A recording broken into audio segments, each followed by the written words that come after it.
चलोगी वही मैं चलूँगा, जहाँ ले चलोगी वही मैं चलूँगा, जहाँ ले चलोगी वही मैं चलूँगा, जहाँ मैया रखी जहाँ मैया रखी लोगे, जहाँ मैया रखी लोगी, जहाँ मैया रखी लोगी वही मैं रहूँगा, जहाँ ले चलोगी वही मैं चलूँगा, चलूँगा जहाँ ले चलोगी वही मैं चलूँगा, जहाँ ले चलोगी वही मैं चलूँगा। सभी गाइए बड़े भाव से, बोलो सच्चे दरबार की जय हो।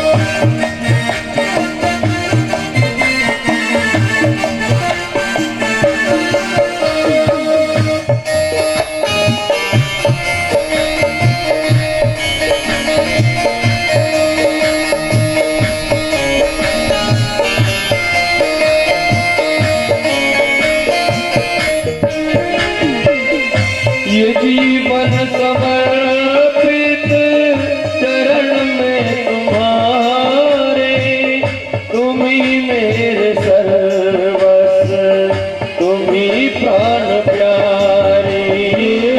जीवन समर्पित चरण में तुम्हारे, तुम ही मेरे सर्वस्व, तुम ही प्राण प्यारे।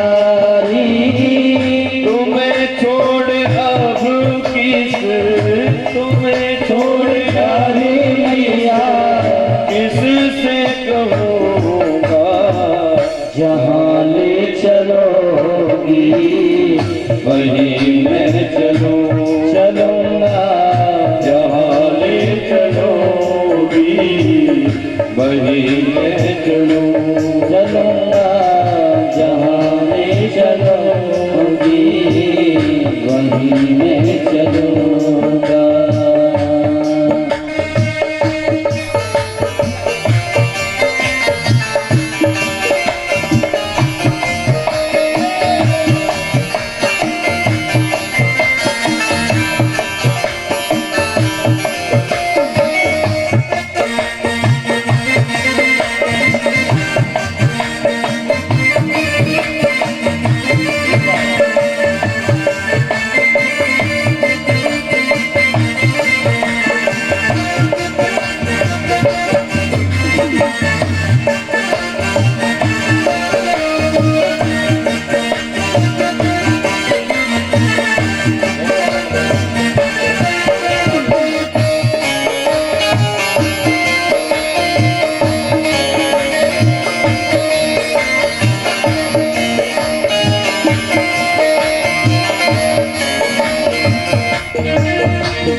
न कोई उलारा न कोई अर्जी, कर लो करा लो जो तेरी मर्जी।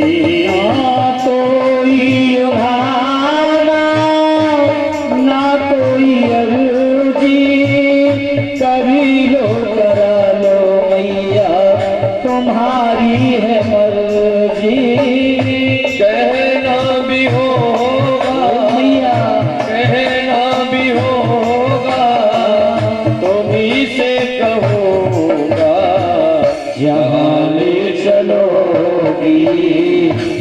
वहीं मैं चलूंगा, जहाँ ले चलोगी मैया वहीं मैं चलूं, तेरा वाली जहाँ ले चलोगी वहीं मैं चलूंगा, जहाँ ले चलोगी वहीं मैं चलूंगा।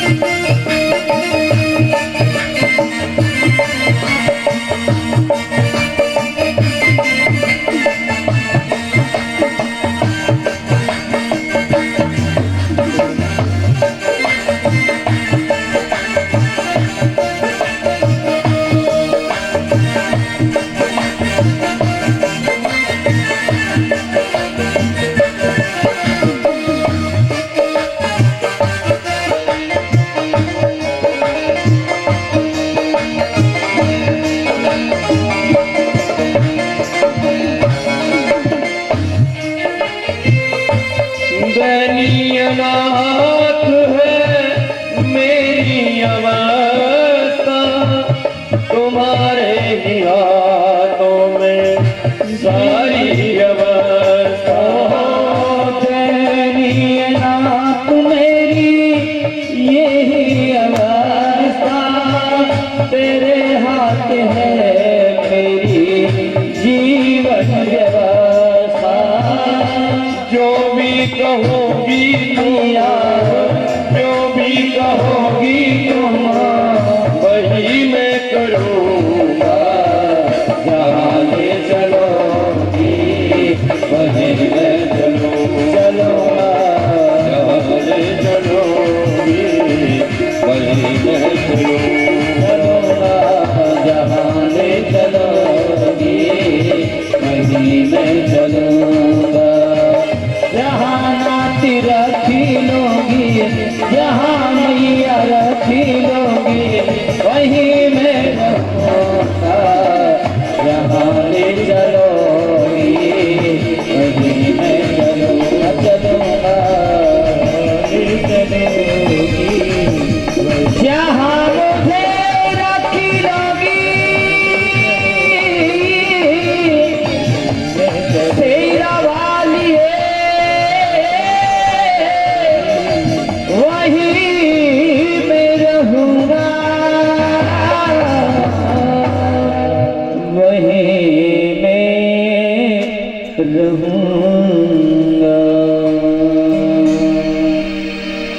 बोलिए सच्चे दरबार की जय, बोलिए जगदम्बे मैया की जय, बोलो साचा जोता वाली माता तेरी सदा ही जय। तो आइए प्यारे प्रभु प्रेमियों, अब हम सभी लोग मिलकर के उसी स्थान पर चलें जहां पर परम वितराग संत श्रोमणी आचार्य श्री व्यास जी महाराज राजा जन्मेजय को अपना लक्ष्य बना करके संसार के कल्याण के लिए उपदेश कर रहे हैं। मां भगवती गंगा का पावन पुनीत पवित्र स्थान और उसी मां भगवती गंगा के किनारे बैठ करके और व्यास जी महाराज जन्मेजय को इस कथा का श्रवण करवा रहे हैं। कल हम लोगों ने यहाँ पर मां भगवती के बहुत ही सुंदर कथा चरित्र को श्रवण किया, जिसमें विशेष रूप से कल हम लोगों ने क्या सुना, मां भगवती के 15 तिथियों का अलग अलग पूजा विधान, मां भगवती के 12 महीनों का अलग अलग पूजा विधान, कौन से महीने में किस वस्तु से मां भगवती का पूजन करें, कौन सी तिथि में किस वस्तु से मां भगवती का पूजन करें, ये सभी मां भगवती के चरित्रों को कल हम लोगों ने यहाँ पर सुना। और व्यक्ति किस कर्म से और क्या फल प्राप्त करता है, ये धर्मराज सावित्री को उपदेश करने लगे। आज ये जो सावित्री है महाराज, ये भी माँ भगवती का ही स्वरूप है। ये माँ भगवती के अंश से जन्म लेकर के प्रकट होकर के आई, और जब इनके पति की मृत्यु हो गई सज्जनों, तो अपने पतिव्रता धर्म के प्रभाव से आज ये अपने पति को वापस लेने के लिए और धर्मराज के यहाँ पर गई। आज धर्मराज के यहाँ पर जब इन्होंने प्रवेश किया तो धर्मराज इनको अनेक अनेक प्रकार के उपदेश करने लगे। अनेक अनेक प्रकार के मां भगवती के पूजा की विधि को बताया। किन किन वस्तुओं से व्यक्ति को मां भगवती का पूजन करना चाहिए, किस महीने में किस वस्तु को लेकर के पूजन करें, कार्तिक में किससे पूजन करें, वैशाख में किससे पूजन करें, ज्येष्ठ के महीने में किस वस्तु से भगवती का पूजन करें। ये सभी जो चरित्र हम लोगों ने श्रवण किए वो कल यहाँ पर सब लोगों ने सुने। और ये भी बताया सज्जनों की शरद ऋतु आरंभ होते ही जो नवरात्रि आरंभ होते हैं ना आश्विन महीने में, जो कि अभी चले हुए हैं सज्जनों, ये जो भी व्यक्ति इन नवरात्रों का पूजन करता है और निरंतर भगवती की आराधना करता है महाराज, उस व्यक्ति के भी संपूर्ण जीवन के जो पाप होते हैं प्राय वो नष्ट हो जाते हैं और अंत में मां भगवती के लोक को प्राप्त कर लेता है। ये इन नवरात्रों का नियम पूर्वक विधि के साथ में और व्रत उपवास एवं पूजन करने का महत्व बताया।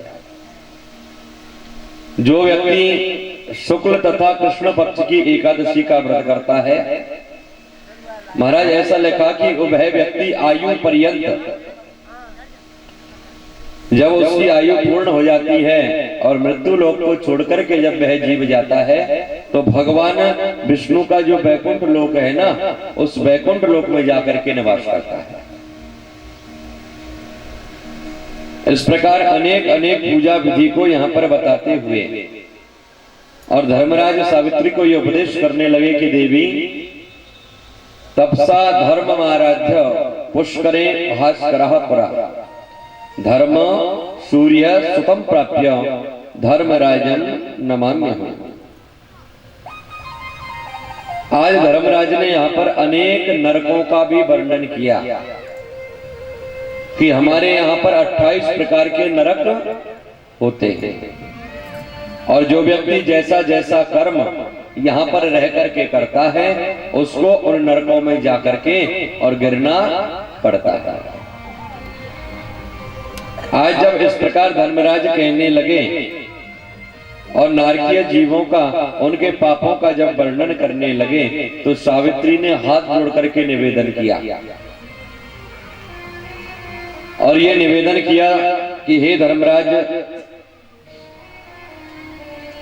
ये जो नारकीय जीवन होता है ना, ये तो बहुत कष्टदायक होता होगा और व्यक्ति कौन सा पाप करने से कौन से नरक में जाकर के गिरता है, ये आप हमें थोड़ा सा विस्तार से श्रवण कराएं। आज सावित्री ने जब निवेदन किया तो यहाँ पर धर्मराज ये बताने लगे कि देवी, जो लोग भगवान की सेवा पूजा करते हैं, जो लोग भगवती की पूजा आराधना करते हैं, व्रती तपस्वी और विशुद्ध आत्मा पुरुष कभी भी नरक में नहीं जाते। जो लोग नित्य निरंतर भगवान की आराधना में लगे रहते हैं ऐसे लोगों को नरक नहीं मिलता, उनको तो महाराज स्वर्ग की प्राप्ति होती है। लेकिन जो लोग पूजा पाठ तो करते हैं, दिन भर भगवान की पूजा में लगे रहते हैं, लेकिन उनके मन में अभिमान बहुत होता है हा? और जो दूसरे लोगों को दिखाने में लगे रहते हैं ना, बोलो देखो मैं कितना धर्मात्मा हूँ, मैं कितना भगवान का भजन करता हूँ, मैं कितना दान करता हूँ, पुण्य करता हूँ। जो लोग अहम भाव लेकर के और भगवती की शरण में आते हैं महाराज, अभिमान होने की वजह से और वह लोग भी और नरक कुंड में जाकर के गिरते हैं। और फिर जो लोग दान करने के बाद में 10 जगह उस वस्तु को गाता है, कई लोगों को देखा होगा आपने जहां पर दान करेंगे ना महाराज, और जब तक 10 लोगों को बता नहीं देंगे, जब तक तसल्ली नहीं मिले। हाँ, अरे साहब हम गोवर्धन गए और गोवर्धन परिक्रमा में, और हम लोगों ने 10,000 लोगों का भंडारा किया, या वहां पर एक आश्रम निर्माण में 11,000 रुपए की रसीद कटाई। जो लोग जगह जगह जाकर के किए गए दान का वर्णन करता है, उस व्यक्ति को क्या भोगना पड़ता है? जितने रोए उस व्यक्ति के शरीर में होते हैं ना महाराज, उतने वर्षों तक उस व्यक्ति को और पशु की योनि प्राप्त होती है। ध्यान देना। इसीलिए तो जो सही लोग होते हैं ना महाराज, जो अपना नाम नहीं लेना चाहते, वो गुप्त दान करते हैं। गुप्त दान करने का विशेष महत्व बतलाया है। इसलिए कहीं भी महाराज दान करो, लेकिन जाकर के उस दान को गाना नहीं चाहिए। और यह भी वर्णन किया सज्जनों की जो घर में आए हुए भूखे प्यासे संत और ब्राह्मणों को भोजन नहीं कराता, ऐसे लोगों को भी नरक में जाना पड़ता है। और ऐसे लोगों को कौन सी योनि प्रदान की जाती है? पक्षियों की योनि प्राप्त होती है महाराज। जो लोग अपने घर पर आने वाले अतिथियों को भोजन नहीं कराते, संतों को भोजन नहीं कराते, ब्राह्मणों को भोजन नहीं कराते, उन लोगों को महाराज पक्षी बनना पड़ता है। और ध्यान से सुनिएगा महाराज, आज जो भी कथा होगी ना, बिल्कुल ऐसी ही कथा होगी। हाँ, कि किस व्यक्ति को क्या करना चाहिए और क्या करने से क्या प्राप्त होता है। इसलिए आप लोग विशेष ध्यान देकर के सुने। जो मनुष्य रविवार, अमावस्या और श्राद्ध पक्ष में क्षार युक्त पदार्थों से वस्त्रों को धोता है, यहाँ पर ऐसा वर्णन किया सज्जनों, एक तो अमावस्या के दिन और एक जब श्राद्ध पक्ष चले ना महाराज, उस समय और वस्त्र साबुन से नहीं धुलने चाहिए, ऐसा वर्णन आया।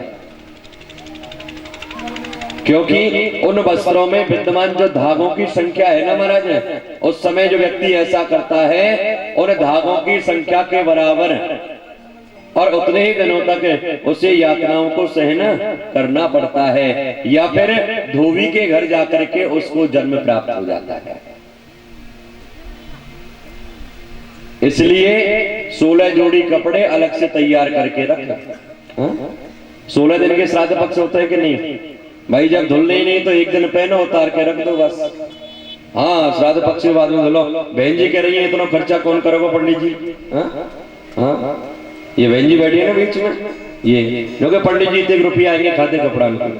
अब बताओ, अरे बड़े बड़े ठेकेदार हैं, घर में कई चिंता करो। हाँ, इसलिए सज्जनों यहाँ पर भैया जो लिखा है वही बता रहा हूं मैं तो, है ना। हाँ, इसलिए सज्जनों यहाँ पर और धर्मराज ये वर्णन करते हैं कि जो व्यक्ति ब्राह्मण की वृत्ति को छीनता है, जो व्यक्ति मूल संत और ब्राह्मणों के अधिकार का हरण करता है, उनकी जो वृत्ति है उसको जो छीनता है, वह व्यक्ति 60,000 वर्षों तक विष्ठा का जो कुंड होता है उस कुंड में जाकर के गिरता है।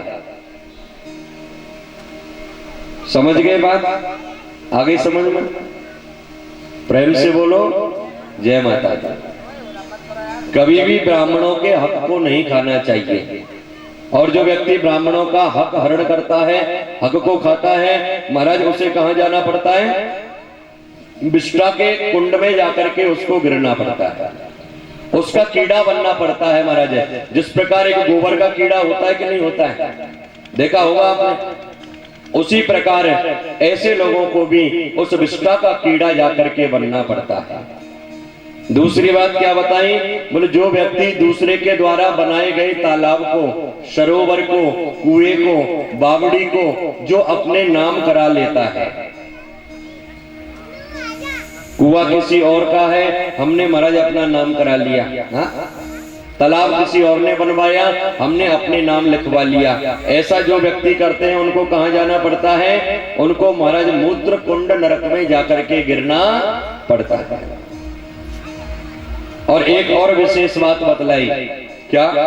बोले जो व्यक्ति अकेले अकेले बैठ करके मिठाई खाते हैं महाराज दूसरे को ऐसे दिखा दिखा के मिठाई खावे ना, उन लोगों का क्या परिणाम होता है बताओ। यह देवी भागवत पुराण में वर्णन किया गया कि जो व्यक्ति दूसरों को दिखा करके मिठाई खाता है, अकेला ही मिठाई खाता है, उसको 100 वर्षों तक प्लेस्मा नाम के कुंड में, नरक कुंड में जाकर के गिरना पड़ता है। फिर वह व्यक्ति प्रेत बन जाता है और प्रेत बन करके मलमूत्र आदि का भक्षण करता रहता है। इसलिए भैया मिल बांट करके खाना चाहिए, हाँ? या फिर सबको दे करके खाना चाहिए महाराज, अकेले को नहीं खाना चाहिए। देवी भागवत में यह वर्णन किया गया कि जो व्यक्ति अपने माता पिता, अपने गुरु, पत्नी, पुत्र, बहन आदि का पोषण नहीं करता, आदि का भरण पोषण नहीं करता, महाराज वह भी विषकुंड नामक नरक में और जाकर के गिरता है और फिर वह 100 वर्षों तक भूत योनि को प्राप्त करता है। 100 वर्षों तक महाराज भूत बन करके इधर उधर भटकता रहता है। जो व्यक्ति घर में आए हुए अतिथियों को देख करके अपने नाक मोड़े सकुड़ लेता है ना, ध्यान देना मैया, क्योंकि ये जो जिम्मेदारी है ना सबसे ज्यादा तुम्हारी है। हाँ, जब भी अगर कोई व्यक्ति हमारे घर पर आ जाए तो अपने नाक मोड़ों को मत बनाओ। हाँ हाँ, नाक मुंह नहीं सकोड़ने चाहिए, पता नहीं कहां से आ गए, कितने दिन रहेंगे, कब जाएंगे। ऐसा जो व्यक्ति मन में सोचता है महाराज, उनके जो पितृश्वर होते हैं वो कभी भी उनके द्वारा दिए गए भोग को, जल को स्वीकार नहीं करते। क्यों? बोले जब आप लोग अतिथि की सेवा नहीं कर सकते, अतिथि को जल नहीं पिला सकते, भोजन नहीं करा सकते, तो हम लोग भी आपके द्वारा दिए गए भोग को स्वीकार नहीं करते। और यहाँ पर वर्णन किया सज्जनों कि यदि कोई व्यक्ति ब्राह्मण को दिए गए धन को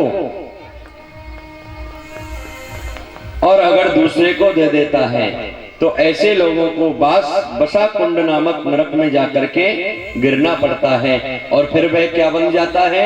वह गिरगिट बन जाता है। ऐसे लोगों को महाराज गिरगिट बनना पड़ता है।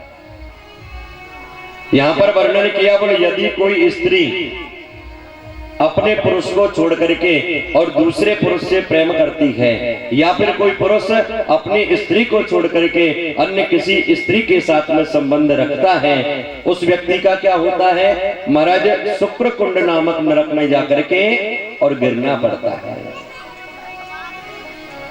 इसलिए जिसके साथ में हमारा संबंध गोविंद ने बना दिया, माँ भगवती ने जिस व्यक्ति के साथ हमारा संबंध जोड़ दिया, महाराज जीवन पर्यंत उसी के साथ अपना जीवन और व्यतीत करना चाहिए। ये स्त्रियों का परम धर्म होता है।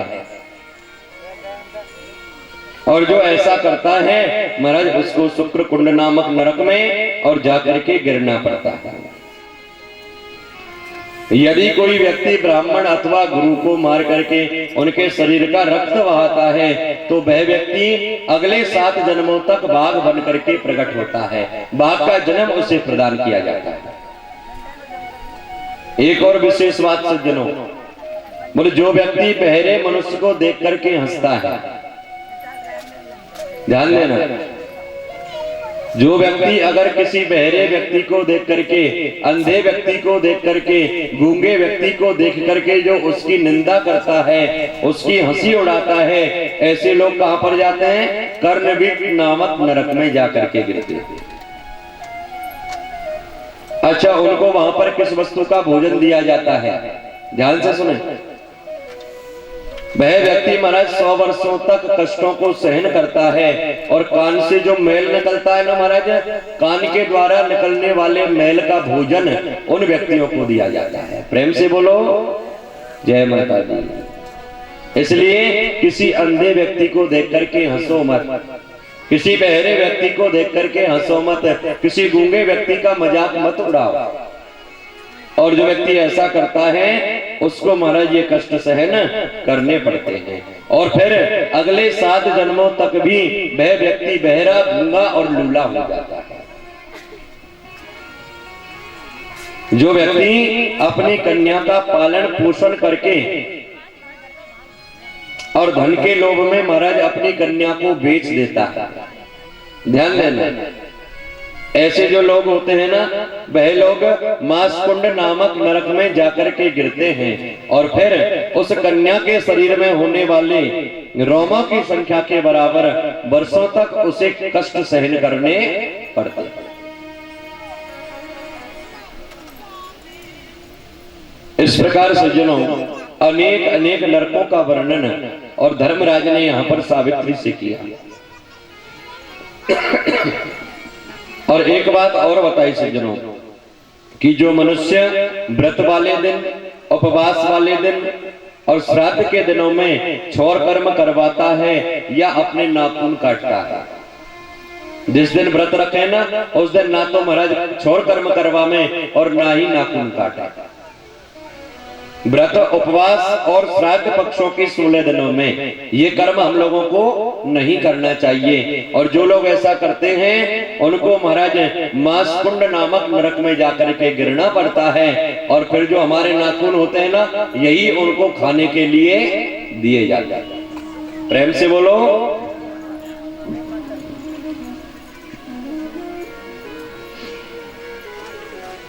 और यहाँ पर यह वर्णन किया सज्जनों कि जो व्यक्ति गया तीर्थ में जाकर के भी और अपने पितरों को पिंडदान नहीं करता, वह अस्थि नामक नरक कुंड में जाकर के गिरता है। और फिर मानव का जन्म उसे प्राप्त होता है ना, तो या तो लंगड़ा बन करके जन्म लेता है या फिर और गूंगा बन करके जन्म लेता है, या फिर कोई व्यक्ति अपने स्वार्थ के लिए सज्जनों किसी को जहर दे करके, विष दे करके उस व्यक्ति की हत्या कर देता है। उस व्यक्ति को विषकुंड नामक नरक में जाना पड़ता है। जो मनुष्य दूसरों की निंदा करता है वह कहां पर जाता है? दूसरों की निंदा करने वाला जो व्यक्ति है वह सूची मुख नामक नरक में गिरता है। और वहां पर उसका जो मुख होता है ना, वो केवल सुई के बराबर होता है और उसके शरीर में सुई लेकर के और वहां के जो गण हैं वो चुभते रहते हैं। ये कष्ट उसे प्रदान किया जाता है। इसलिए अपने जीवन में प्रयास करो कि महाराज कभी भी किसी की निंदा हम लोग नहीं करें। सावित्री ने प्रश्न किया कि हे धर्मराज, ब्रह्म हत्या और गौ हत्या कितने प्रकार की होती है और मनुष्य के लिए कौन स्त्री अगम्या होती है, कौन प्रतिग्रही होती है, कौन व्यक्ति है जो संध्या से विहीन है, ये आप मुझे सुनाएं। तो धर्मराज कहने लगे कि देवी सूर्य में, शिव में, गणेश में, कृष्ण में और दुर्गा में, उनकी कांति एवं उनकी प्रतिमा में जो व्यक्ति भेद बुद्धि रखता है, इनको अलग अलग जो समझता है उसे और ब्रह्म हत्या का पाप लगता है। कभी भी भगवान सूर्य नारायण, भगवान शंकर, भगवान विष्णु, माँ भगवती दुर्गा और गणेश जी महाराज में कभी कोई भेद बुद्धि नहीं रखनी चाहिए। ये सभी जो पंच देवता बतलाए ये एक ही होते हैं। और जो इनमें भेद बुद्धि रखता है, जो अपने गुरु के प्रति, अपने इष्ट भगवान के प्रति, अपने माता पिता के प्रति जो भेद बुद्धि रखता है, उसे भी ब्रह्म हत्या का दोष लग जाता है। इसलिए जीवन में प्रयास क्या करना चाहिए कि हम लोग किसी भी देवता को छोटा नहीं माने, किसी को बड़ा नहीं माने। जो सभी देवता है ना वो बराबर है, सभी को बराबर मान करके चलना चाहिए। और यहाँ पर यह वर्णन किया सज्जनों कि जो व्यक्ति गाय को झूठा अन्न खिलाता है, कभी भी गलती से गैया को महाराज झूठा भोजन मत कराओ, झूठा अन्न गाय को नहीं देना चाहिए। और जो ऐसा करता है महाराज उसे बैल बन करके और बोझा ढोना पड़ता है। ब्रह्म हत्या और गौ हत्या का पाप उसे प्राप्त हो जाता है। एक और विशेष बात बतलाई मैया, जो व्यक्ति शाम के समय गीले पैरों से सोता है, जब सोमे ना हम लोग तो गीले पैरों से नहीं सोना चाहिए। एक तो जो व्यक्ति गीले पैरों से सोता है, और दूसरी बात बतलाई कि जो व्यक्ति सूर्य उदय के समय भोजन करता है वह व्यक्ति भी और गौ हत्या के समान पाप का भागी हो जाता है। सूर्य उदय के समय भोजन ना करें और शाम को गीले पैर लेकर के हम लोग बिस्तर पर ना सोएं, इसका विशेष ध्यान रखें। और ब्रह्मा जी ने यहाँ पर अनेक अनेक और नरकों का वर्णन करते हुए सज्जनों आज धर्मराज सावित्री से कहने लगे कि जो व्यक्ति अपने हाथ में तुलसी दल लेकर के और कई बार बातों की जो प्रतिज्ञा कर लेता है ना, जो व्यक्ति बात बात पर संकल्प ले लेता है, बात बात पर प्रतिज्ञा कर लेता है और प्रतिज्ञा को जब पूरा नहीं करता, ऐसे व्यक्ति कहां पर जाते हैं? ज्वालामुख नाम के नरक में जाकर के गिरते हैं। कभी भी जल्दबाजी में गंगा जल लेकर के, तुलसी दल लेकर के, भगवान को स्पर्श करके, गाय को स्पर्श करके कोई संकल्प मत लो, कोई प्रतिज्ञा मत करो। और अगर हम लोगों ने संकल्प लिया है तो महाराज प्रयास जीवन में ये करो कि हम उसे पूरा अवश्य करें। और जो लोग प्रतिज्ञा करके संकल्प लेने के बाद उसे पूरा नहीं करते, वह लोगों को कहां जाना पड़ता है? महाराज 3 जन्मों तक गूंगा और बहरा बनना पड़ता है। और बोले उनके यहां पर कोई संतान नहीं होती, ये इसका दोषी हो जाता है। आज सावित्री ने पूछा कि धर्मराज वेद वेदांग और शास्त्रों का जो सार है वो आप मुझे कहें। ये जो हमारे कर्म हैं, इन कर्मों की जो जड़ है ना, वो जड़ को हम लोग कैसे काट सकते हैं और किस कर्म के करने से भय शोक मोह ये सब दूर हो सकते हैं, ये आप हमें बताएं। तो यहाँ पर धर्मराज ने यही वर्णन किया सज्जनों कि जो व्यक्ति गृहस्थ में निवास करते हैं उन लोगों को रोजाना नित्य अपने घर में 5 देवताओं का पूजन करना चाहिए। उनको पंच देवताओं की उपासना करनी चाहिए, जिससे शोक मोह जरा मृत्यु व्याधि आदि सभी जो उपद्रव है ना, इनसे उसे मुक्ति प्राप्त हो जाती है। और इस प्रकार धर्मराज ने आज सावित्री को और महाराज बड़े बड़े उपदेश किए। बोलो जो तुम्हारे पति हैं इनकी जो उम्र है ना, इनके कर्मों के अनुसार अल्पायु है, इसलिए इनकी मृत्यु हो गई। जो व्यक्ति और पूरी आयु नहीं सहन करके और आधी आयु में ही महाराज और पृथ्वी लोक से चले जाते हैं, महाराज वह कर्मों का कारक होता है। अपने अपने कर्मों के कारण व्यक्ति सुखी होता है, दुखी होता है, मान बड़ाई प्रशंसा ये सब उसे अपने कर्मों के द्वारा ही प्रदान होती है। आज इधर भगवान विष्णु भी नारद जी से उपदेश कर रहे थे, तो नारद जी ने कहा प्रभु आपने बहुत सारे चरित्रों को मुझे श्रवण करवाया, लेकिन मेरे मन में एक शंका है। मैंने ये सुना है कि सभी धार्मिक कार्यों में और हवि प्रदान करते समय, जब भी हम लोग हवन करते हैं ना, तो हवन करते समय हम लोग क्या बोलते हैं? स्वाहा। जो भी हम लोग स्वाहा बोले तो देवी और श्राद्ध आदि कर्मों में अगर देवताओं के निमित्त, देवियों के निमित्त हम लोग हवन करेंगे तो बोला जाता है स्वाहा, और अगर अपने पितरों के निमित्त हवन करेंगे तो क्या बोला जाता है? स्वधा। अलग अलग बोला जाता है। हे नारायण, आप मेरे इस संशय का निवारण करें। और यज्ञ आदि कर्मों में महाराज दक्षिणा का भी विशेष महत्व बतलाया, क्योंकि जब हम लोग यज्ञ करते हैं ना, और यज्ञ और दक्षिणा का विवाह हुआ था, क्योंकि यज्ञ की जो पत्नी है ना, उस पत्नी का ही नाम है दक्षिणा। और जब तक हम लोग यज्ञ की दक्षिणा नहीं देते, यज्ञ तो कराते हैं लेकिन यज्ञ की दक्षिणा नहीं देते, जब तक महाराज उस यज्ञ का कोई फल प्राप्त नहीं होता। नारद, अब मैं आपको स्वधा के स्वरूप का वर्णन करता हूं। ये जो स्वधा है ना, ये स्वधा पितरों के लिए अत्यंत तृप्तिकारक और श्राद्ध के अन्न को पहुंचाने वाली देवी है। और जब ब्रह्मा जी ने सृष्टि में अपने 7 पितरों का निर्माण किया, उन 7 पितरों के अंदर 4 मूर्तिमान थे और 3 तेज के स्वरूप थे। तो अपने पितृश्वर के लिए जो भोग प्रदान करती है, उन तक जो अन्न को पहुंचाने का काम करती है ना, वो उनकी जो पत्नी है उसका नाम है स्वधा। ये पितरों की पत्नी है महाराज।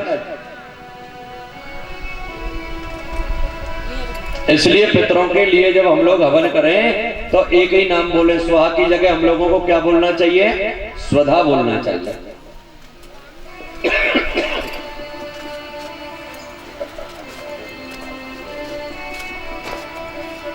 तो आज ब्रह्मा जी महाराज ने अपने मन से एक सुंदर कन्या को प्रकट किया, और ये जो कन्या प्रकट होकर के आई, नव यौवन से संपन्न और चंद्रमा के समान कांति वाली थी। और इसी कन्या का नाम इन्होंने रखा स्वधा। और इस स्वधा को लेकर के ब्रह्मा जी ने महाराज पितरों को समर्पित कर दिया। इसलिए पितरों की पत्नी का नाम है स्वधा, और अग्नि की जो पत्नी है उसका नाम है स्वाहा। जब हम लोग अग्नि नारायण में हवन करें तो अग्नि नारायण की पत्नी का नाम है स्वाहा। जब हम लोग स्वाहा बोलेंगे तो अग्नि नारायण भगवान अपना मुख खोलेंगे, और जब अग्नि नारायण भगवान अपना मुख खोलते हैं तो महाराज हमारे द्वारा दी गई आहुति को और अग्नि नारायण ग्रहण कर लेते हैं। इसलिए देवताओं के लिए हवन करें तो स्वाहा, और पितरों के निमित्त हवन करें तो स्वधा। जैसा कि यहाँ पर वर्णन किया गया सज्जनों, बोले यज्ञ की जो पत्नी है उसका नाम है दक्षिणा। जब तक हम लोग हवन तो करावे, लेकिन हवन की जब तक दक्षिणा नहीं दे में ना, जब तक फल प्राप्त नहीं होगी। ये वर्णन यहाँ पर और ब्रह्मा जी महाराज ने नारद जी से किया।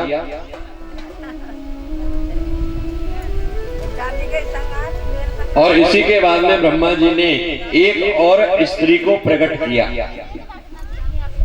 आज ब्रह्मा जी महाराज ने और महाराज अपने मन से एक स्त्री को प्रकट किया, और जैसे ही स्त्री प्रकट होकर के आई, एकदम महाराज श्वेत वर्ण वाली, श्वेत चंपा के पुष्प के समान इसका स्वरूप था।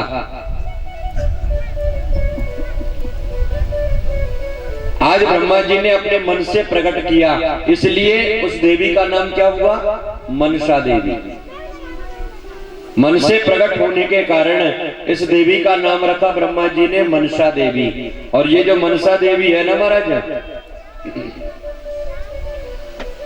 इसके विषय में जो यहाँ पर चरित्र बताया, एक समय की बात थी कि पृथ्वी पर सभी मनुष्य और सर्पों से बहुत भयभीत होने लगे, नागों से बहुत भयभीत होने लगे महाराज। और सभी मिलकर के जब कश्यप मुनि के पास में गए तो कश्यप ने ब्रह्मा जी के साथ मिलकर के मंत्रों की रचना करी, और उन मंत्रों के माध्यम से आज ब्रह्मा जी के मन से उन्होंने इस देवी को प्रकट किया। इसलिए इस देवी का नाम हुआ मनसा देवी। और ये जो मनसा देवी है ना, ये सर्पों की देवी है महाराज। अगर हमारे घर में सर्प ज्यादा दिखते हैं, ज्यादा सर्प हमारे घर में आते हैं, या सपने में ज्यादा सर्प जिसे दिखाई देते हैं, उनको मनसा देवी का एक मंत्र है, या तो इस मंत्र का जप करें या फिर मनसा स्तोत्र का पाठ करें। ध्यान देना, ओम ह्रीम श्रीम क्लीम एम मनसा देव्यै स्वाहा। इस मंत्र को बोल करके आप अपने घर के चारों तरफ और लकीर कर दें महाराज, आन लगा सकते हैं। उसके बाद आपके घर में सर्प नहीं प्रवेश करेंगे, क्योंकि ये मनसा देवी इन सर्पों की देवी है महाराज। आगे चल करके ब्रह्मा जी महाराज ने ये वर्णन किया कि हे नारद, आगे चल करके महाराज अनेक प्रकार की भस्मों का वर्णन, रुद्राक्षों का वर्णन और यहाँ पर किया गया। तो आइए उससे पहले और 2 मिनट मां भगवती की कृपा प्राप्त करें। उनके चरणों में स्तुति करते हुए 2 मिनट बड़े भाव के साथ। हरी बैठी ओढ़ चुनरिया लालू मेरी मात करौली बारी, बैठी ओढ़ चुनरिया लालू मेरी मात करौली बारी, बैठी ओढ़ चुनरिया लालू मेरी मात करौली बारी, मेरी मात करौली बारी, मेरी मात करौली बारी, मेरी बात करौली वाली, बैठी ओढ़ चुनरिया लाल मेरी बात करौली वाली, बैठी ओढ़ चुनरिया लाल मेरी बात करौली वाली, बैठी ओढ़ चुनरिया लाल मेरी बात करौली वाली, बैठी ओढ़ चुनरिया बात करो दीवानी।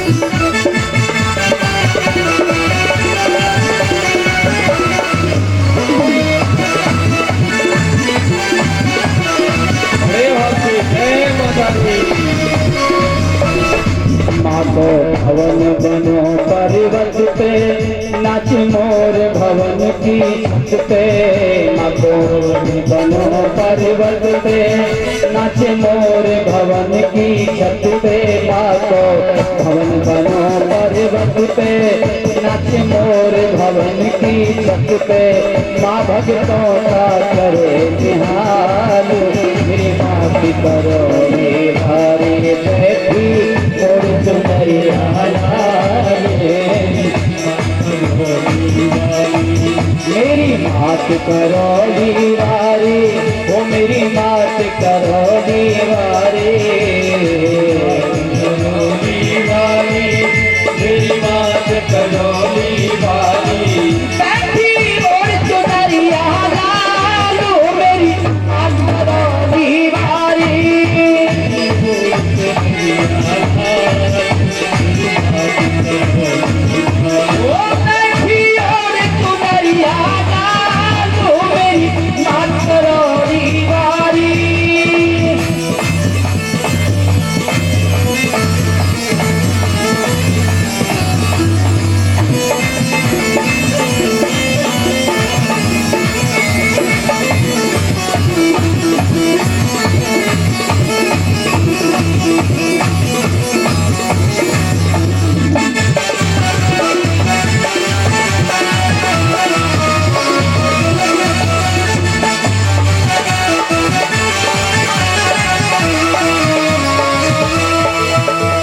मात करौली वाली, तुझ ऊपर बस रही काली, मेरा मात करौली वाली, तुझ ऊपर बस रही काली, मेरा मात करौली वाली, तुझ ऊपर बस रही काली, करौली वाली, तुझ ऊपर बस रही काली, आखिर शक्ति बड़ी मेरी माँ करौली वाली, बैठी ओढ़ चुनरिया लाल मेरी माँ करौली वाली, बैठी ओढ़ चुनरिया लाल मेरी माँ करौली वाली।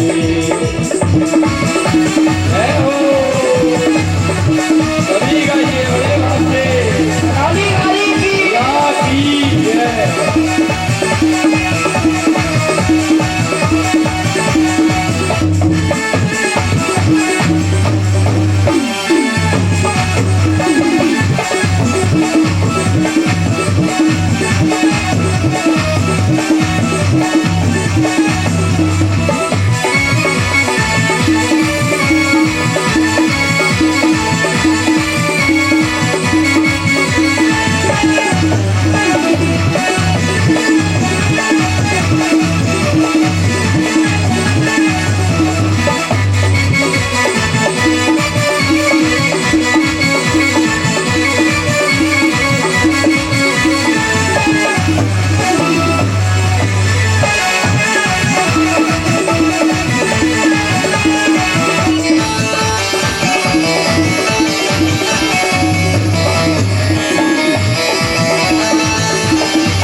आए मैया के नवराते, घर घर बज रहे जगराते।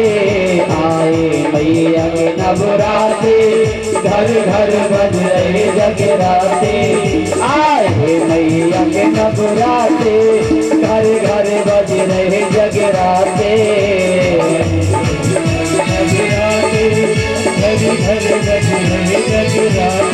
नाचे लाओ करके कमाल मेरी आत्महोरी हरी देखी मोर सुंदरिया मेरी मात करोली वाली, मेरी मात करोली वाली, ओ मेरी मात करोली वाली। करोली वाली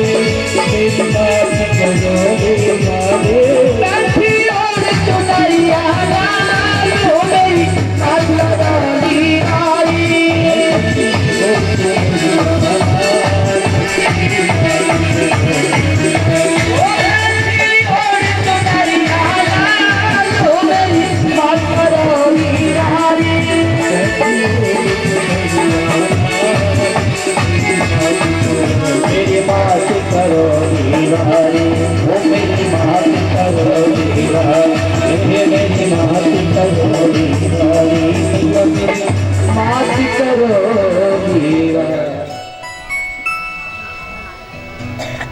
कि हे नारद, जो व्यक्ति और रुद्राक्ष धारण करता है, जो व्यक्ति रुद्राक्ष पहनता है ना महाराज, आज ब्रह्मा जी महाराज कह रहे हैं नारद जी को कि हे नारद, वह रुद्राक्ष पहनने वाला व्यक्ति और साक्षात भगवान शिव का स्वरूप हो जाता है।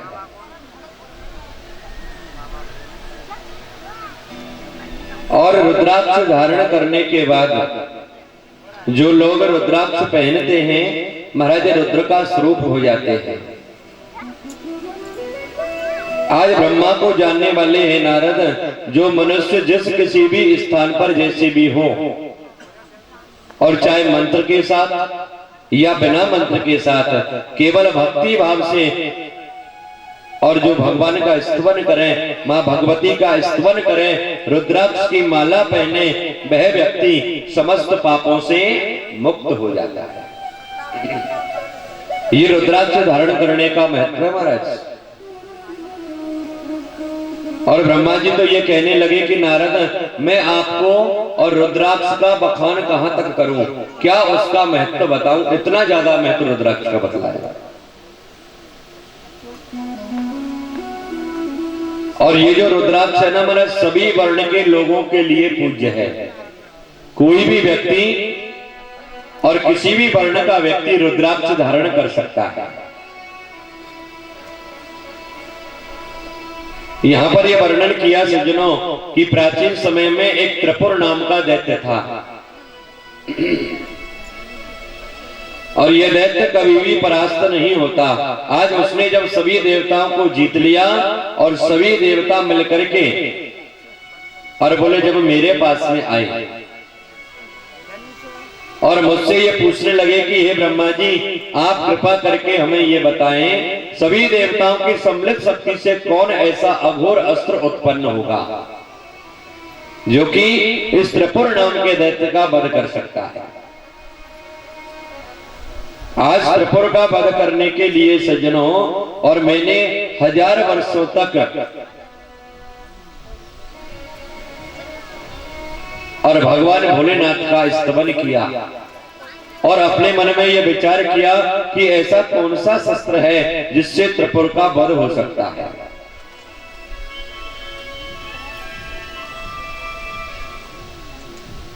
आज ब्रह्मा जी महाराज जब भोलेनाथ का स्तवन करने लगे तो महाराज ऐसा वर्णन किया गया कि भगवान शिव के नेत्र, क्योंकि भगवान भोलेनाथ भी और तपस्या में बैठे हुए थे।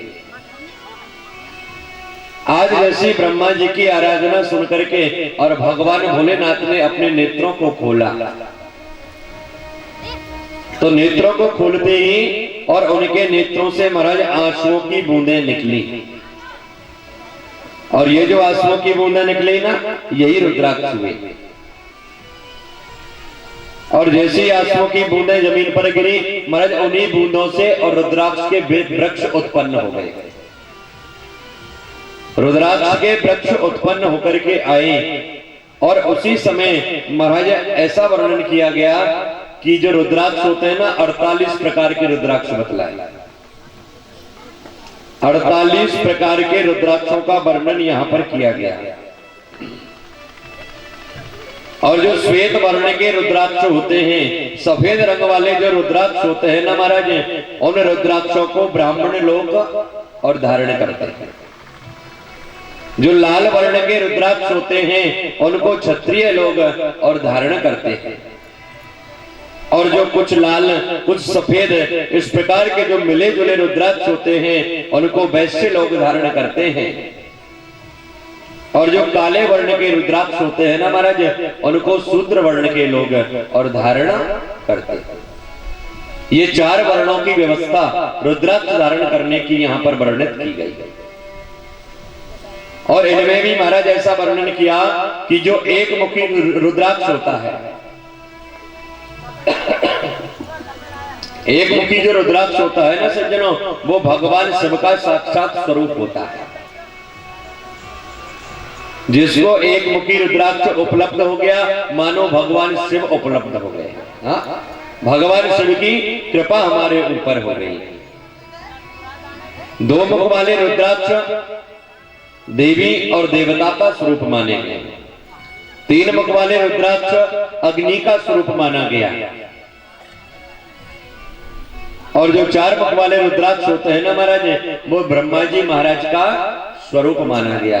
क्योंकि ब्रह्मा जी के 4 मुख होते हैं ना, चतुर्मुख ब्रह्मा है, इसलिए 4 मुख वाला जो रुद्राक्ष है वो ब्रह्मा का स्वरूप है।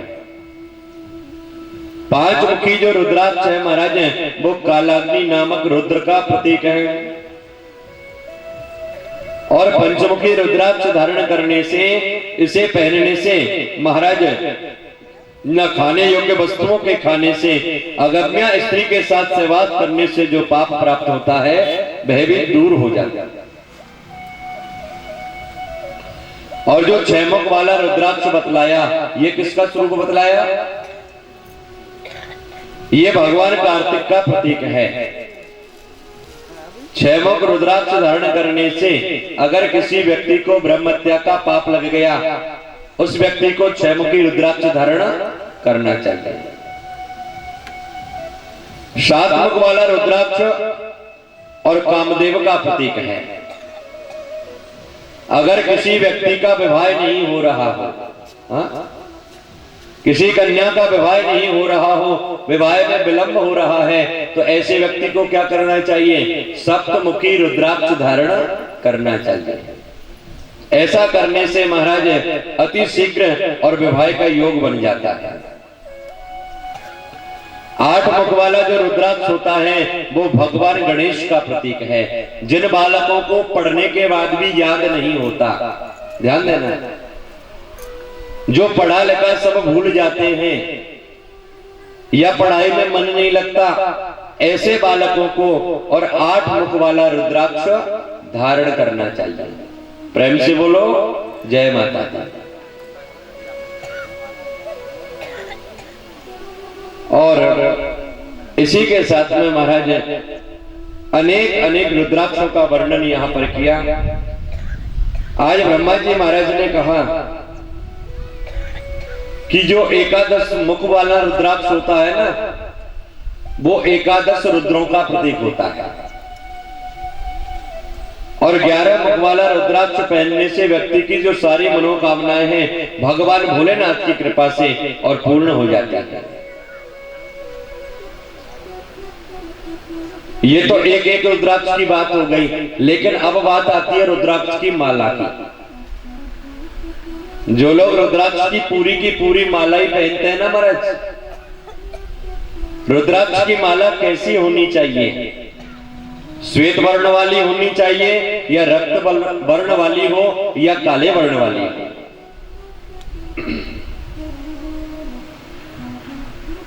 वैसे तो यहाँ पर ऐसा वर्णन किया गया सज्जनों कि जो माला हम लोग धारण करते हैं ना रुद्राक्ष की, वह पंचमुखी रुद्राक्ष की माला होनी चाहिए।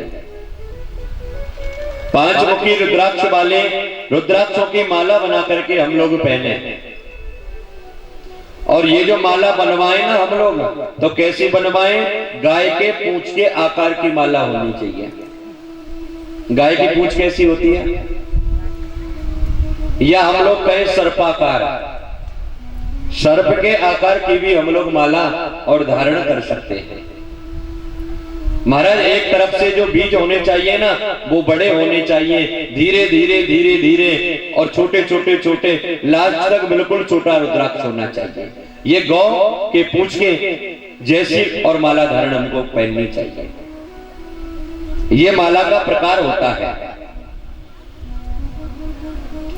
और इस प्रकार गूंथ करके माला जब बनाई जाए, तो उस माला को महाराज गंधोदक से, गंगा जल से, पंचगव्य से भगवान भोलेनाथ को अभिषेक में और धुल करके और जब धारण करनी चाहिए। या फिर किसी संत के द्वारा प्रदान करी हो, या फिर गुरु के द्वारा दी गई माला को हम लोगों को और धारण करना चाहिए। हम लोग गए बाजार और बाजार से माला खरीद ली, भैया कौन सी माला बढ़िया है, खरीद करके डायरेक्ट पहन ले, कोई प्रभाव नहीं होगा, कोई फल प्राप्त नहीं होगा। जब तक संत के द्वारा प्राप्त नहीं हो, ब्राह्मण के द्वारा, गुरु के द्वारा, या फिर भगवान भोलेनाथ के अभिषेक से जब तक हम उसे पवित्र नहीं करें, जब तक उस माला को पहनने का कोई फल प्राप्त नहीं होगा। और ये जो वस्तुएं होती है ना महाराज, ये तो प्रसाद के रूप में ही और ग्रहण करनी चाहिए। या तो किसी संत से प्राप्त हो जाए या गुरुदेव से प्राप्त हो जाए। और अगर ऐसे प्राप्त होकर के हम लोग माला धारण करेंगे, तो उस माला पर जो भी भगवान का नाम जपेंगे, उस जप का जो फल होगा ना, वो हमें तुरंत प्राप्त हो जाएगा। प्रेम से बोलो जय माता दी। और यहाँ पर भी अलग अलग विधान बतलाया कि रुद्राक्ष की माला से किस किस भगवान का जप कर सकते हैं, तुलसी की माला से किस भगवान का जप कर सकते हैं। सबके लिए यहाँ पर अलग अलग मालाओं का वर्णन भी किया गया सज्जनों। और तो और माला पहनने का महत्व बहुत है महाराज। जब हम लोग रुद्राक्ष की माला धारण करें, रुद्राक्ष की माला पहनते हैं ना, और जब यम के दूत हमें लेने के लिए आवे, और अगर हमारे गले में रुद्राक्ष की माला हो और यम के दूत आकर के देखें, बोले भैया इसने तो रुद्राक्ष धारण किया है, क्या करना चाहिए, इसको कहां पर लेकर के जाना चाहिए। आज यम के दूत आपको स्पर्श तक नहीं कर सकते। आज भगवान भोलेनाथ के गण आते हैं और आपको लेकर के और भगवान के शिवलोक में लेकर के चले जाते हैं। ये माला पहनने का महत्व महाराज। और तुलसी की माला भी पहनने का बहुत महत्व है।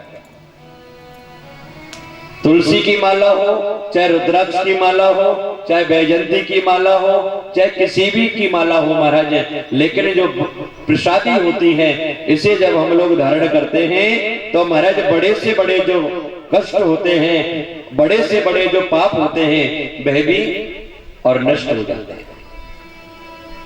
अगर किसी पशु के गले में भी हम लोग रुद्राक्ष पहना दें, किसी पशु के गले में भी माला को पहना दें, तो महाराज यम के दूत उसे स्पर्श नहीं कर पाते। वह पशु भी और भगवान शिव के लोक को प्राप्त कर लेता है। ऐसा वर्णन और देवी भागवत महापुराण में किया गया है।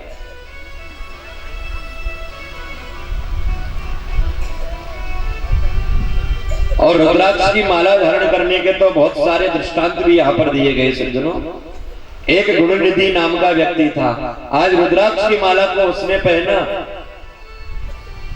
जीवन भर पाप कर्म किया, लेकिन अंतिम समय में जब भगवान शिव के रुद्राक्ष को धारण किया, आज अंतिम समय में भी उसे शिवलोक की प्राप्ति हुई। जैसा कि आप लोगों ने श्रवण किया था अजामिल का उपाख्यान, भागवत में आती है कथा।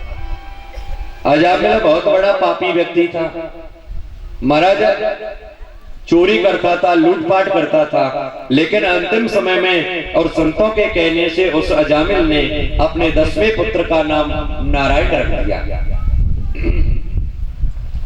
और जब मरने का समय आया, महाराज चारपाई पर अजामिल पड़ा हुआ था।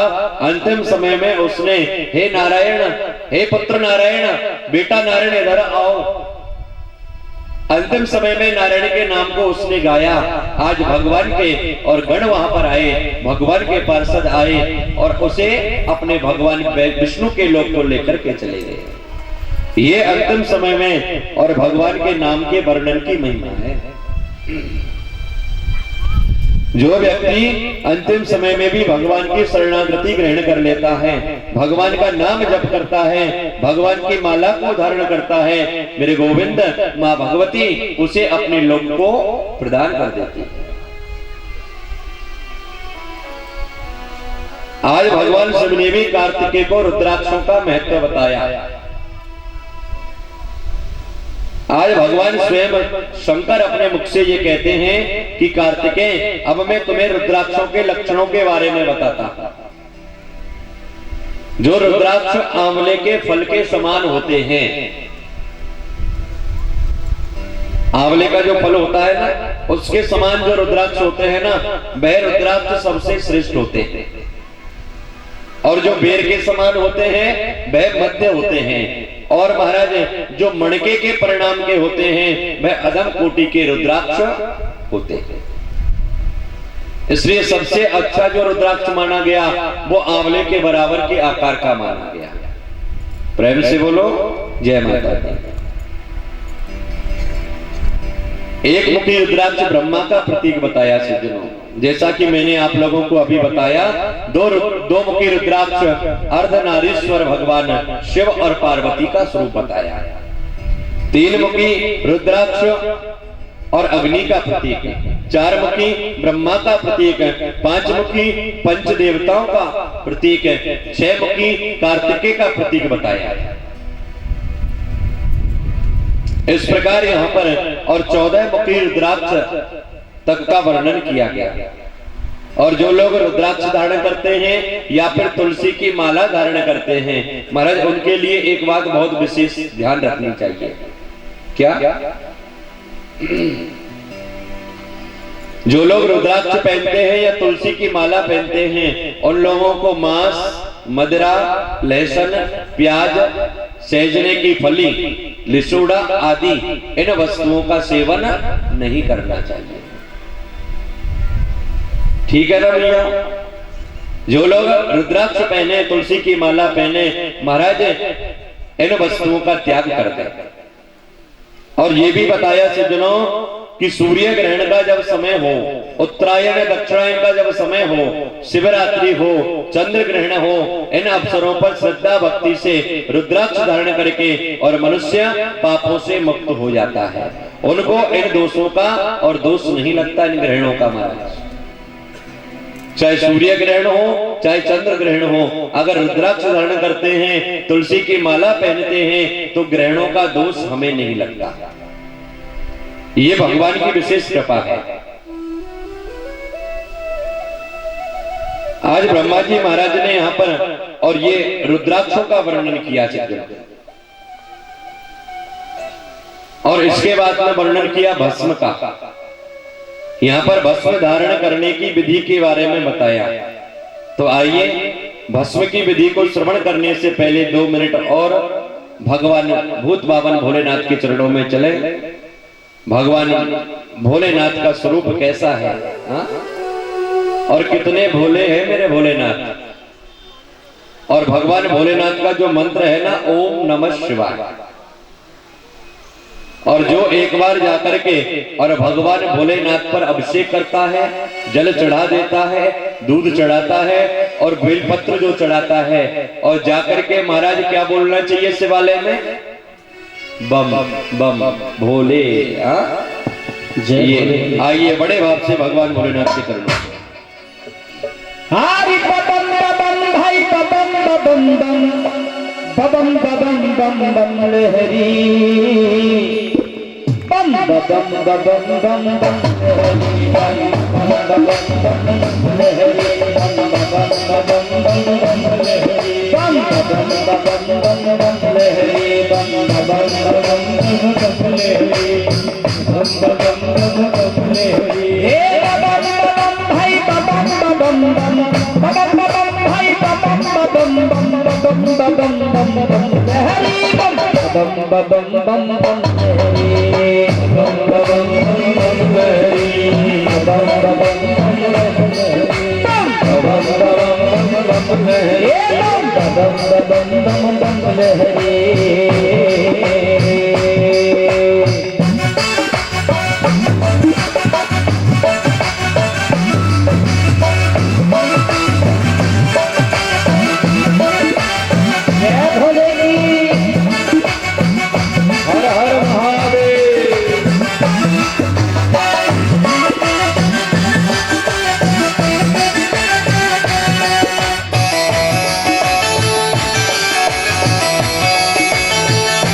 रहते कैलाशपति संग में इनके पार्वती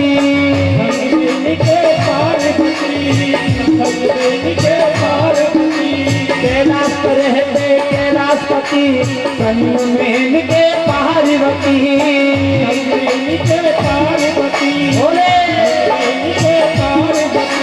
सभी देवों में महादेव है कोई भी इनको भूलो मती सब देवों में महादेव है कोई इनको भूलो मती हर कोई इनका सिमरन करता हो हर कोई इनका सिमरन करता काम लाना हो सही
भागीरथ को दे दई गंगा रावण को सोने की लंका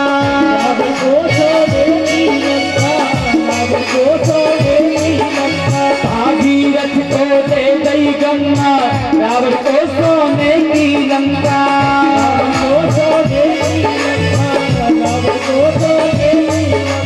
रामचंद्र को धनुष बाण और खुद रहता है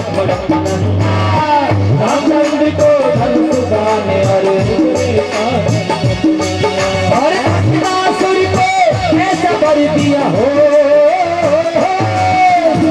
भस्मासुर को ऐसा वर दिया वही बन गया इनका बम बम बम बम बम लहरी बम बम बम बम लहरी बम बम बम बम लहरी बम बम बम बम लहरी बम बम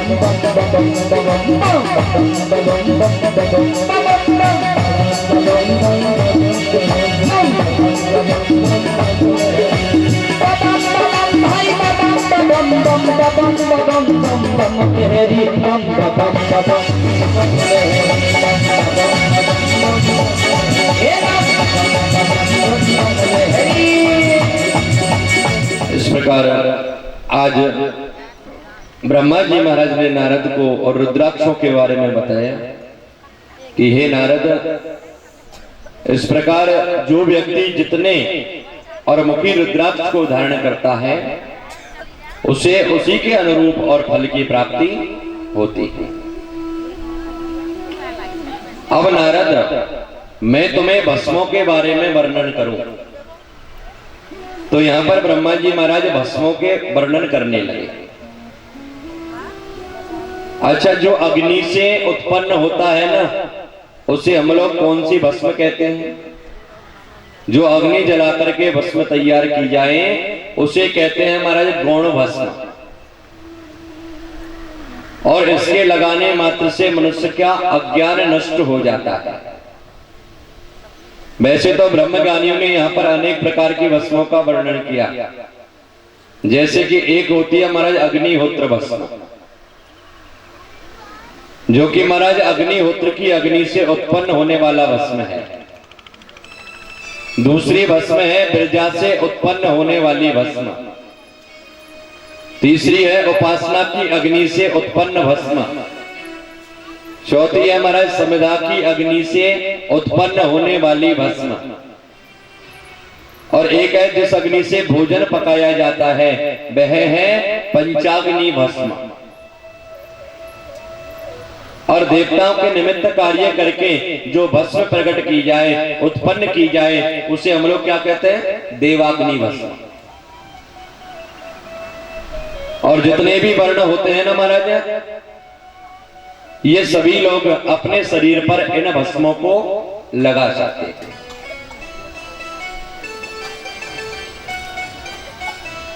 सभी के लिए यहां पर और भस्म को लगाना अनिवार्य बताया। भस्म 3 प्रकार की होती है सज्जनों, और इसके लगाने से शरीर में होने वाले जो सभी पाप होते हैं वह प्राय नष्ट हो जाते हैं। एक तो भस्म वह होती है सज्जनों, जैसे किसी गाय ने तुरंत गोबर किया और हम लोगों ने उस गोबर को तत्काल उठा लिया, जमीन में नहीं गिरने दिया महाराज, और अध पर ही जब उस गोबर को उठा करके हाथ में लेकर के और उन गोबर के उपलों से जो भस्म बना करके तैयार होती है ना, उस भस्म को हम लोग कहते हैं शांतक भस्म। इसे लगाने से क्या होता है? बोले इस भस्म को लगाने से और हमें हमारे मन को परम शांति प्राप्त होती है। और जिस गोबर को पृथ्वी पर गिरने के बाद में उठाया जाए, उस गोबर को महाराज सुखा करके फिर जला करके जो भस्म तैयार की जाती है, उस भस्म को कहते हैं पौष्टिक भस्म। और तीसरी जो भस्म बताई वो है कामद, जो शरीर पर लगाने से कामनाओं को पूर्ण करती है। गाय के गोबर को सुखा करके उपले बना करके और सूर्य की अग्नि में उनको सुखा करके और जला करके जो भस्म तैयार होती है महाराज, उस भस्म को शरीर पर लगाने से हमारी सभी मनोकामनाएं और पूर्ण हो जाती है। अच्छा, सभी वर्णों के लिए भी यहाँ पर यह बताया सज्जनों, जो ब्राह्मण वर्ग के लोग हैं उनको महाराज सफेद गाय का गोबर लेना चाहिए। क्षत्रिय वर्ण को लाल गाय का गोबर लेना चाहिए, और वैश्य को पीली गाय का, और चतुर्वर्ण के व्यक्ति को कपिला गाय का गोबर लेकर के और उनके उपले बना करके उससे भस्म निर्माण करना चाहिए। ओम नमः शिवाय, ओम नमः शिवाय, इस प्रकार कहते हुए और हम लोगों को भस्म तैयार करनी चाहिए महाराज। फिर अग्नि से उत्पन्न होने वाली अग्नि से हम लोग उन्हें जला में, या फिर ब्राह्मण के घर के हवन कुंड की अग्नि ला करके जला करके उसकी भस्म बनाना।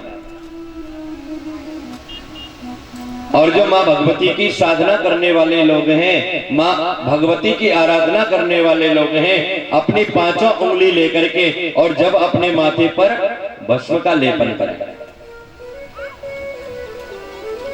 3 उंगलियों से ललाट पर त्रिपुंड लगाना चाहिए, दाहिने कान और कंठ पर भी, और भस्म का तिलक लगाना चाहिए। अच्छा, जो 5 उंगलियों से अपने माथे पर तिलक लगाता है ना, वो किसका प्रतीक होता है? वो यहाँ पर पंचदेवों का प्रतीक बताया। जो कि 5 देवों के उपासक हैं, उनको अपनी 5 उंगलियों से माथे पर तिलक लगाना चाहिए। और जो लोग 3 उंगलियों से और 3 रेखा खींच करके तो तिलक लगाते हैं, ये ब्रह्मा, विष्णु और महेश तीनों का प्रतीक है। एक रेखा ब्रह्मा जी महाराज की, एक विष्णु भगवान की और एक भगवान शंकर की। और जो उसमें बीच में जो बिंदी लगाते हैं ना महाराज, ये किसकी है? ये मां भगवती की। इस तिलक को हम लोग कहते हैं त्रिपुंड। और एक तिलक होता है ऊर्ध्वपुंड। अलग अलग प्रकार के तिलक बताए महाराज। त्रिपुंड तो वो होता है जो कि तिरछी रेखाएं खींची जाए महाराज। ऊर्ध्वपुंड वह होता है जिसमें ऊपर की तरफ रेखाएं खींची जाएं, उसे हम लोग ऊर्ध्वपुंड कहते हैं। और वैसे तो सभी वर्णों को महाराज भस्म लेकर के अपने सभी अंगों पर और भस्म का लेपन करना चाहिए। और यात्रा करते समय भी बोले उस भस्म को अपने साथ में रखना चाहिए। जो यात्रा में आने वाली समस्याएं हैं, यात्रा में आने वाले जो कष्ट हैं ना महाराज, उनसे निवारण के लिए भी और हम लोग भस्म को अपने साथ में रख सकते हैं। और जो ब्राह्मण लोग होते हैं महाराज, उनको गायत्री की उपासना करनी चाहिए और 3 काल की संध्या करनी चाहिए। और यदि वेद का जानकार ब्राह्मण गायत्री के पदों को पृथक पृथक करके उच्चारण करें तो उसका विशेष फल होता है। और गायत्री की साधना का भी महाराज है और विशेष फल होता है। और जो 100 अक्षर वाली गायत्री है, इसके पूर्व में मात्र एक ओम का प्रणव लगा हुआ है। अब व्यक्ति को चाहिए कि एकाग्रचित होकर के एकांत स्थान में जाकर के और निराकार उस परम गायत्री का अपने हृदय में ध्यान करें। अपने हृदय में भाव रूपी कमल पुष्प के ऊपर मां गायत्री को विराजमान करें और फिर उनका नाम लेकर के उनका भजन करें। नारद भगवती की पूजा कैसे करनी चाहिए, आप लोग एक बार और श्रवण करें कि मां भगवती का पूजन का विधान क्या है। यहाँ पर ब्रह्मा जी ने कहा कि सभी आपत्तियों का निवारण करने के लिए और मां भगवती की आराधना की जाती है। सबसे पहले मातृकाओं का न्यास करें, अपने भूतों की शुद्धि करें, शंख और कलश की स्थापना करें और गुरु से आज्ञा लेकर के मां भगवती को विराजमान करें। और जब मां भगवती विराजमान हो जाए तो मां भगवती के पास में ही और महाराज अखंड दीपक जला करके तैयार करें। क्यों? क्योंकि हमारे जो कर्म की साक्षी होती है वो कौन है? वो या तो अखंड दीपक होता है महाराज, जो मां भगवती ज्योति के रूप में वहां पर विराजमान रहती है। दूसरा, मां भगवती के लिए फुलवारी लगानी चाहिए जिसमें मां भगवती विचरण कर सके। महाराज सुंदर कलश लेकर के, सुंदर पात्र लेकर के, सुंदर अच्छे स्थान से पवित्र मिट्टी लेकर के मां भगवती को और जुवारे लगाने चाहिए। ये मां भगवती की फुलवारी। और इस विधान से कलश को विराजमान करके उसके ऊपर महाराज और एक श्रीफल विराजमान करते हुए मां लक्ष्मी का आवाहन करना चाहिए। और इस प्रकार जो मां भगवती को विराजमान करता है और इन 9 दिनों में आने वाले नवरात्रों में जो मां भगवती की विशेष पूजा करता है और जो भक्त जिस कामना को लेकर के पूजन करते हैं ना महाराज, जिसकी जो कामना हो मां भगवती को निवेदित करनी चाहिए। मां भगवती अपने पुत्रों का, अपने भक्तों का और कल्याण करने के लिए तत्पर खड़ी रहती है महाराज। जरूरत किस बात की है? केवल श्रद्धा और भाव की विशेष आवश्यकता है। जब तक हमारे मन में श्रद्धा नहीं होगी, जब तक महाराज भाव नहीं होगा, जब तक मां भगवती भी और कृपा नहीं करेगी। इसलिए जब भी मैया को भजें, जब भी मैया को जपें तो महाराज और भाव और श्रद्धा के साथ में जाए, क्योंकि इस संसार में मां के जैसा कोई और दूसरा नहीं है। एक मां जो है वो करुणा का सागर है और पुत्रो कुपुत्रो जायेत क्वचिदपि कुमाता न भवति। पुत्र को पुत्र हो सकता है महाराज, लेकिन जो मैया हुए ना, ये मैया कभी भी कुमाता नहीं हो सकती। माँ तो अपने पुत्रों का कल्याण करने के लिए, अपने भक्तों का कल्याण करने के लिए तत्पर ये देखती है कि एक बार मेरा पुत्र मेरी शरण में आ जाए, मेरी सन्निधि में आ जाए, और फिर मैं उसके ऊपर कृपा करूंगा। उसे अपनाने के लिए माँ तत्पर रहती है। तो आइए माँ भगवती के चरणों में अपनी अपनी मनोकामना रखते हुए, अपनी अर्जी लगाते हुए बड़े भाव से कभी फुर्सत हो तो जगदम्बे निर्धन के घर भी आ जाना। कभी फुर्सत हो तो जगदम्बे निर्धन के घर भी आ जाना। कभी फुर्सत हो तो जगदम्बे निर्धन के घर भी आ जाना। कभी फुर्सत हो तो जगदम्बे निर्धन के घर भी आ जाना। जो दुखा सुखा मिले यहाँ माँ उसका भोग लगा जाना। जो दुखा सुखा मिले यहाँ उसका भोग लगा जाना। सभी अपनी अपनी मैयाओं को याद करते हुए अपनी अपनी कुलदेवियों का ध्यान करें सभी बड़े भाव से। जय हो।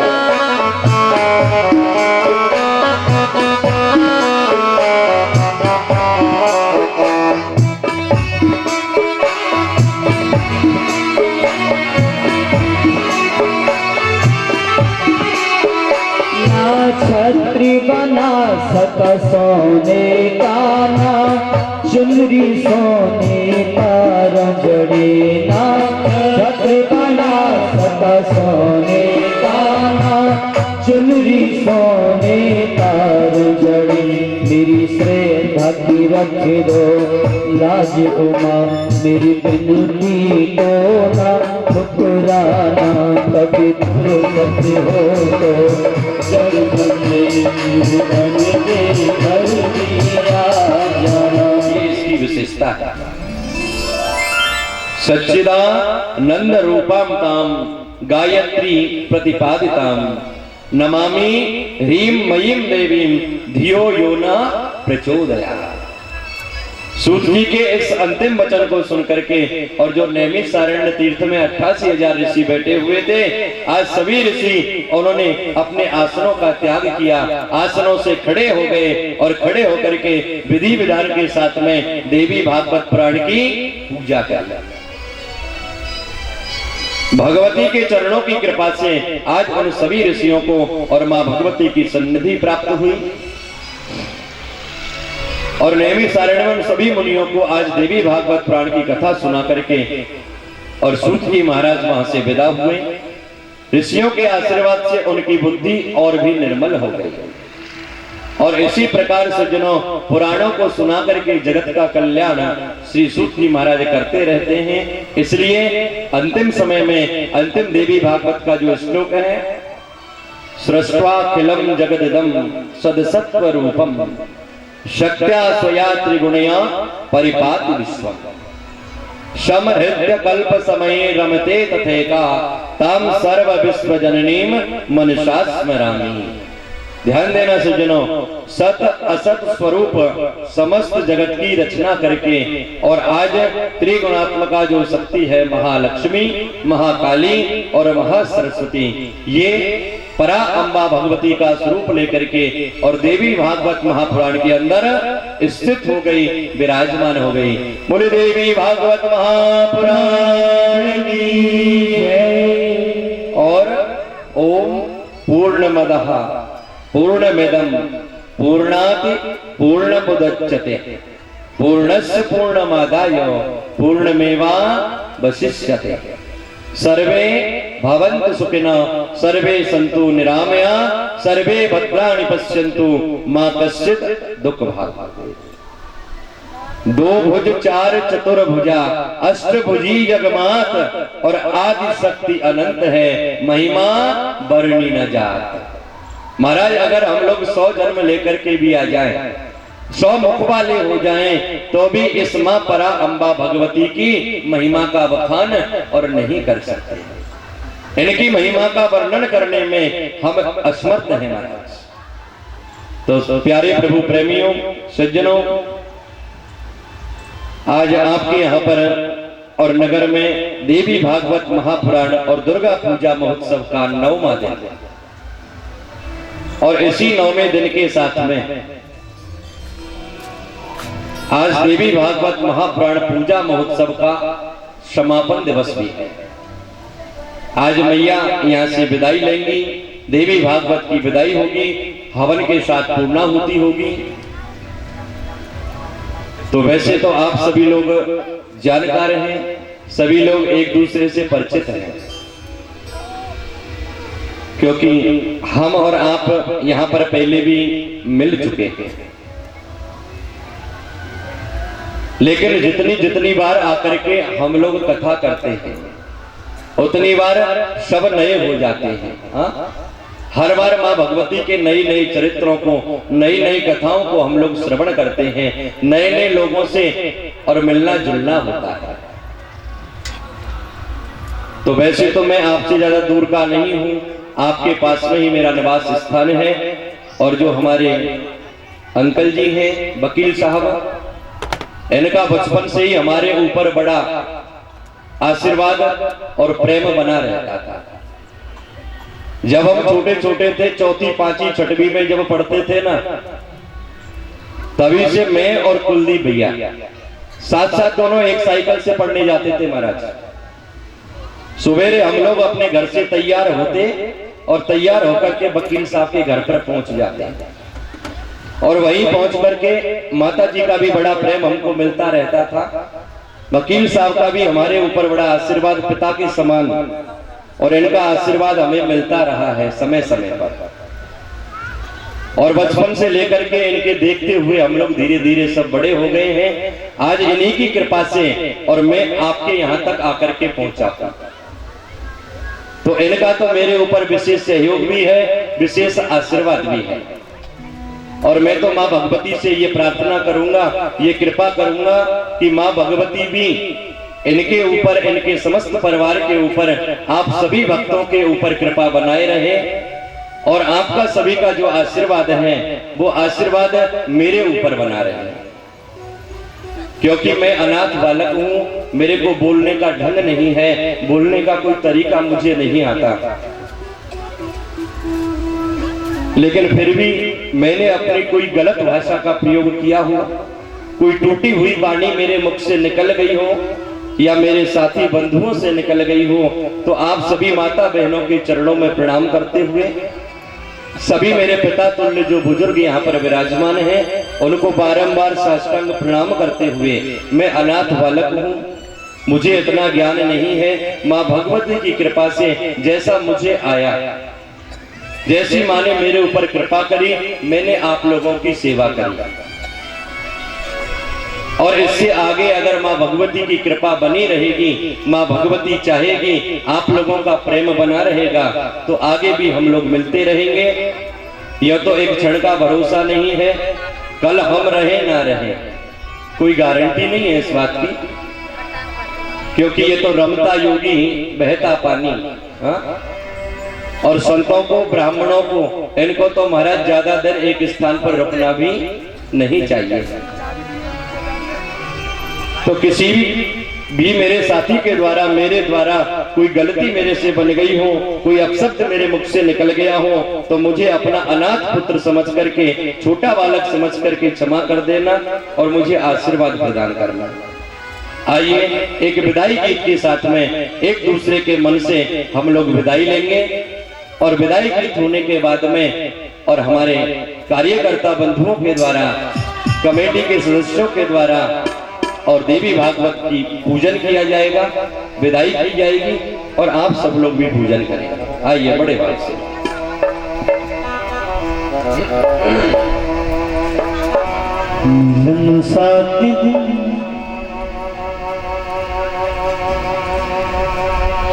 मिलन ये हमारा तुम्हारा है जाते मिलन ये हमारा तुम्हारा है सामने तो जाओगे ये सुनो नाम रे हाँ सुनो राम रे आवरिया मैया के दर जाओगे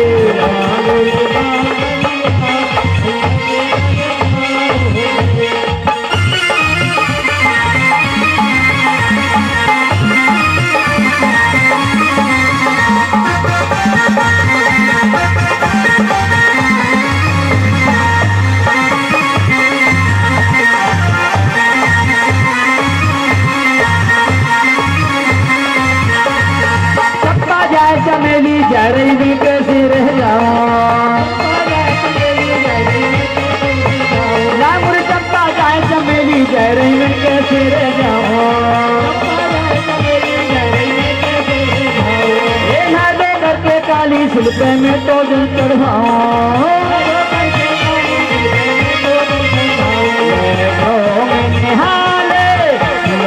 की पुरिया मैया के दरी जाऊंगी सतला मोरे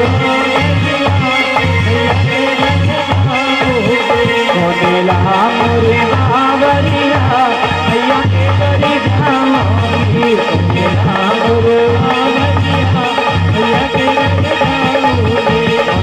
मोरे बावरिया मैया के दरी जाऊंगी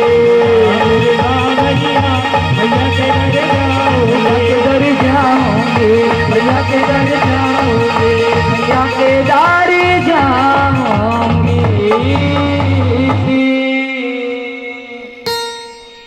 जयकारा सिरवाली दा हो साथी दरबार की चंद्र वदन की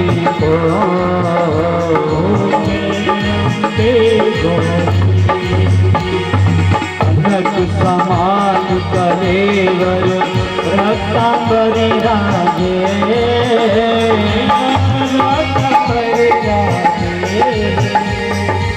रक्त कोष्ठ गले माला रक्त कोष्ठ गले माला कंठन पर साये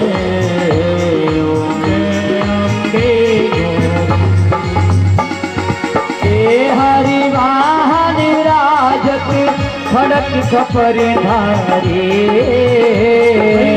खड़क खपर धारे थोड़े नर मुनि जन सेवते नर मुनि जन सेवक हे हरे ओम जय अम्बे आनंद कुंडल सोहते नासा गे मोती नासा गे मोती कोट के चंद्र दिवा करे चंद्र दिवा करे हाजत समय ज्योति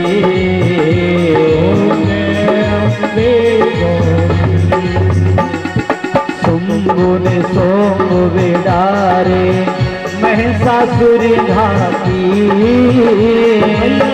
महिषासुर घाती घोर विलोचन नैना विलोचन नैना दिन मत माती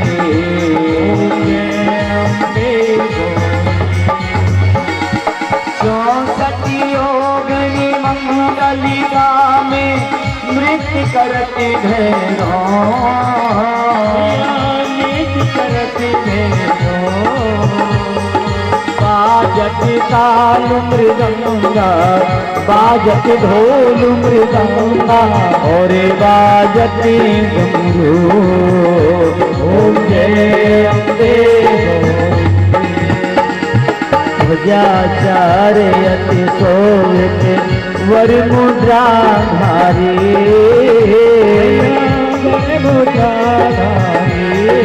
मन वांछित फल पावत फल पावत मन वांछित फल पावत सेवत नर नारी ओम अम्बे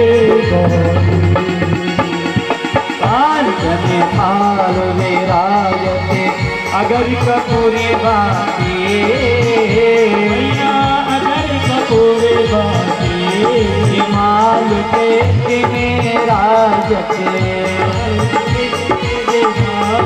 वो तेरा कने ज्योति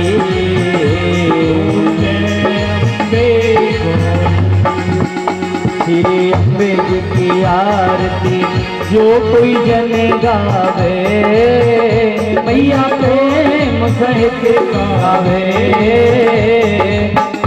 तु शिवानंद स्वामी मन भयत हरि हरि स्वामी मनवांचित फल पावे ओम जय अम्बे गौरी ओम जय अम्बे गौरी मैया जय श्यामा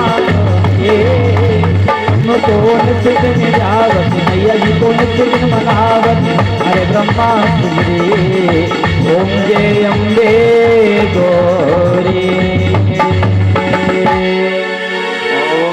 सिद्धीकरणं मा पुष्पै देवाभिवन्दनं मा स्वात्माभिवन्दनं मा ओम द्योः शान्तिरन्तरिक्ष ओम शान्तिः पृथिवी शान्तिराप शान्तिरोहृदय शान्ति वनस्पतयः शान्ति विश्वे देवा शान्ति।